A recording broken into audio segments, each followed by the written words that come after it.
محی الدین فاروقی 1920 عیسوی سے 1997 عیسوی تک۔ محی الدین فاروقی، جنہیں لوگ اور ان کے ساتھی گاندھی مارکسسٹ کے طور پر جانتے تھے، 1920 عیسوی میں اتر پردیش کے سہارنپور ضلع کے امبی ہاٹا میں پیدا ہوئے۔ ان کے آباء و اجداد کو 1857 عیسوی میں انگریزوں کے خلاف بغاوت کی پاداش میں پھانسی پر چڑھا دیا گیا تھا۔ بعد میں ان کے والد اور بھائیوں نے بھی ہندوستان کی آزادی کی تحریک میں حصہ لیا۔ چونکہ ان کے والد مولانا معین الدین کا 1923 میں انتقال ہو گیا تھا، اس لیے وہ 1927 عیسوی میں اپنے بھائی کے پاس رہنے کے لیے دہلی چلے گئے۔ محی الدین، جنہوں نے 1934 عیسوی میں سینٹ اسٹیفن کالج میں داخلہ لیا، اپنے کھادی لباس کی وجہ سے خاص طور پر پہچانے جاتے تھے۔ انہوں نے جولائی 1936 عیسوی میں آل انڈیا اسٹوڈنٹس کانفرنس کا انعقاد کیا، جس میں جواہر لال نہرو اور محمد علی جناح نے شرکت کی۔ چونکہ ان کا تعلق انقلابیوں کے خاندان سے تھا، اس لیے انہوں نے 1936 عیسوی سے زمانہ طالب علمی سے ہی قومی تحریک میں حصہ لینا شروع کر دیا۔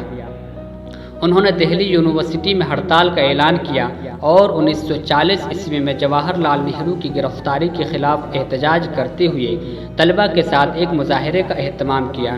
چنانچہ انہیں یونیورسٹی سے خارج کر دیا گیا اور اس کی MA کی ڈگری بھی منسوخ کر دی گئی۔ وہ 1940 عیسوی میں آل انڈیا اسٹوڈنٹس فیڈریشن کے جنرل سیکریٹری بنے۔ انہوں نے فیڈریشن کی توسیع کے لیے کام کیا اور کمیونسٹ پارٹی آف انڈیا میں رکنیت حاصل کی۔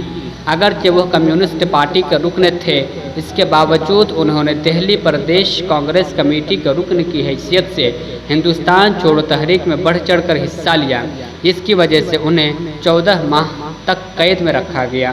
چونکہ وہ سیاست کی فرقہ وارانہ واریت کے خلاف تھے، اس لیے انہوں نے مسلم لیگ کی علیحدہ قوم کے لیے تحریک کی شدید مخالفت کی۔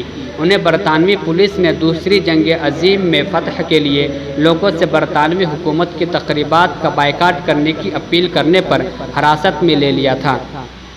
1947 عیسوی میں ملک کی تقسیم کے بعد فرقہ وارانہ فسادات شروع ہوئی تو انہوں نے مہاتما گاندھی اور مولانا ابوالکلام آزاد کی رہنمائی میں ہم آہنگی اور امن برقرار رکھنے کے لیے بھی سخت محنت کی۔ حکومت ہند کی طرف سے کئی اعزازی اور آئینی عہدوں کی انہیں پیشکش کی گئی، اگرچہ انہوں نے شمولیت سے انکار کر دیا، یہاں تک کہ انہوں نے اس وقت کے وزیر اعظم HD دیو گوڑا کی طرف سے گورنر کے عہدے کی پیشکش کو بھی ٹھکرا دیا۔ انہیں 1989 عیسوی میں اس وقت کے صدر ہند ڈاکٹر شنکر دیال شرما نے دہلی یونیورسٹی سے MA کی ڈگری سے نوازا۔ انتہائی سادہ زندگی گزارنے والے محی الدین فاروقی نے 3 ستمبر 1997 عیسوی کو دہلی میں ایک اجلاس سے خطاب کرتے ہوئے آخری سانس لی۔ لائک کریں اور شیئر کریں ہمارے آڈیو کلپ کو، اور ہمارا چینل شاہین گروپ آف انسٹی ٹیوشن کو سبسکرائب کرنا نہ بھولیں۔